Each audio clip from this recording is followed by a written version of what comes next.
I just want to take a moment and give special thanks to my daughter's friend, Laurie. Hey, hi, Laurie.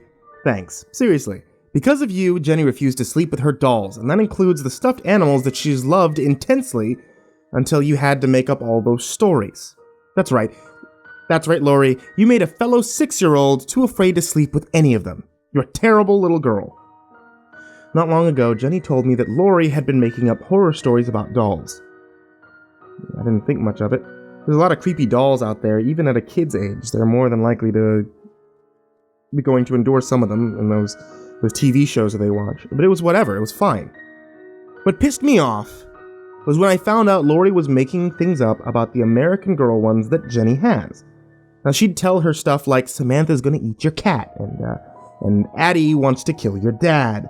And the one that really got me angry, Kirsten made your little brother sick.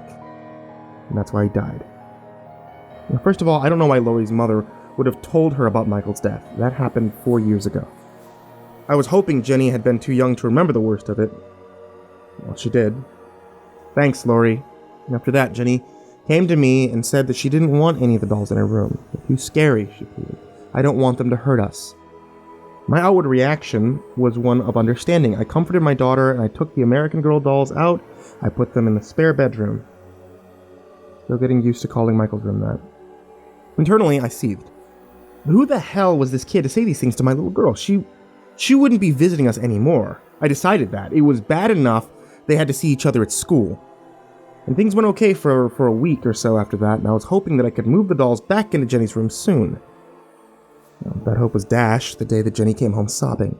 Dad, my stuffed animals are gonna crawl down my throat while I sleep. They're gonna choke me and then bite my belly from the inside.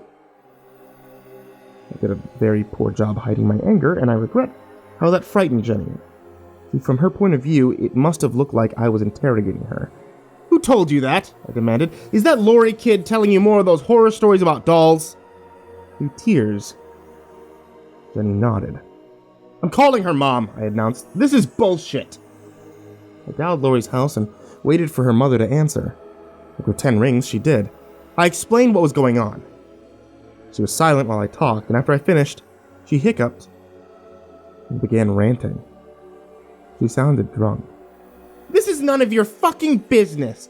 I can't help it if your kid's a fraidy cat. Maybe if her mom was still in the picture, she wouldn't be so fragile. Now fuck off. She hung up. I was stunned. My view of the kitchen reddened and tilted as a shroud of rage enveloped me. Patricia, Jenny's mom and my wife, took her own life after Michael's passing. It was on what would have been his 10th birthday. Her loss had devastated me. If it weren't for Jenny, I would have no doubt followed her off that bridge. I couldn't get Laurie's mother's words out of my head.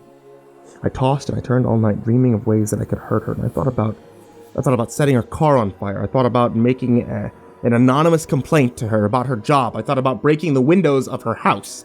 But I knew those wouldn't have solved anything. The thoughts were cathartic fantasies. Nothing more. I hoped this would be the end of all the unpleasantness. It wasn't. It never is. The very next day, Jenny arrived home with a cut on her forehead. I was aghast. Goodness, honey, what happened? Nothing, she answered, staring at the floor. Jenny, please, who did this to you? I fell on the playground. It's obviously bullshit. I called the school. I demanded to talk to Jenny's teacher. She got on the phone and tried to explain.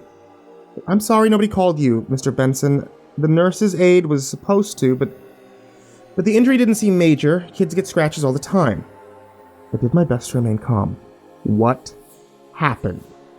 Like I said, she fell on the playground. I asked if anyone pushed her. She said no. She just slipped. All right, well, who was playing with her? Her friends, Laurie.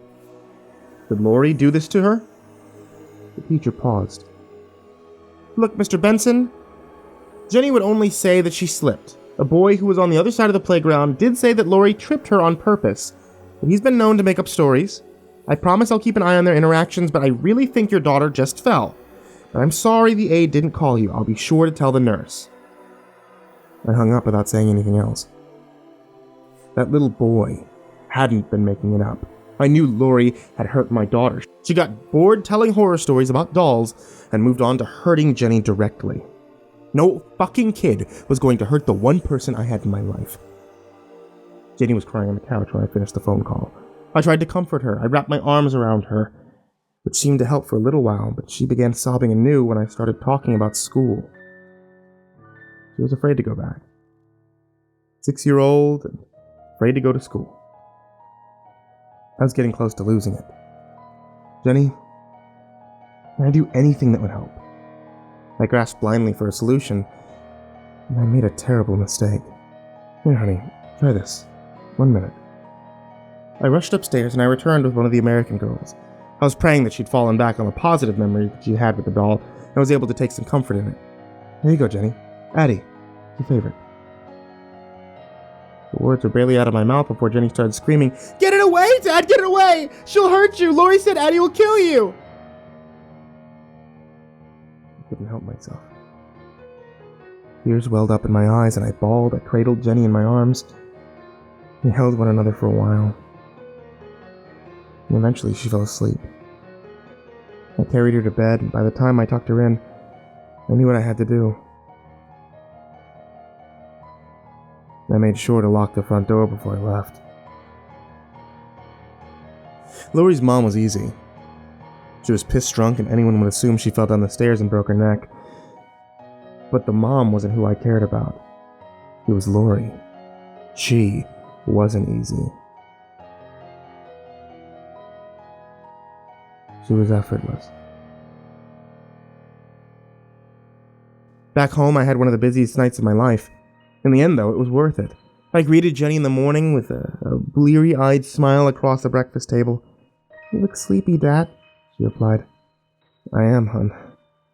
I was up all night." "Up all night?" Jenny exclaimed. "What were you doing?" "Well, I was doing something for you," I grinned.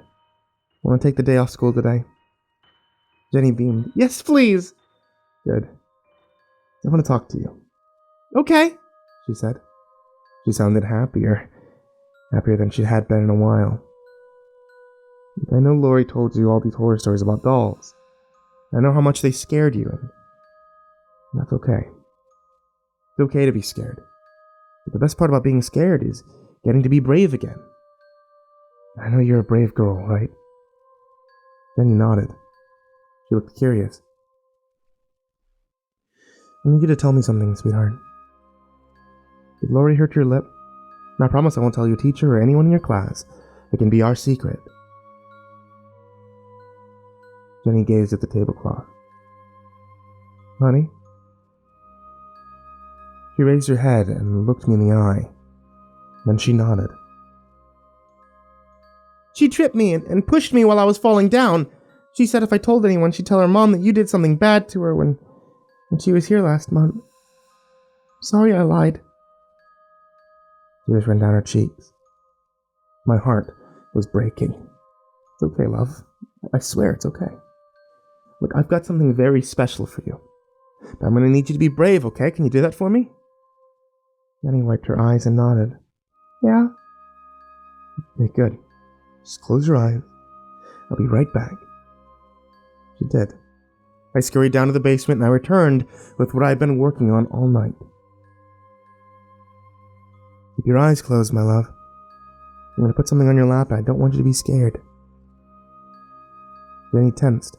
"Is it Addie?" she asked. "I'm scared of Addie." "No, Jen, it's not Addie." I placed it on her lap. "It's someone who'll never hurt anyone.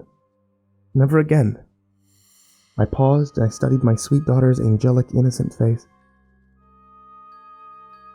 "You look so much like Patricia." "Open your eyes, beautiful."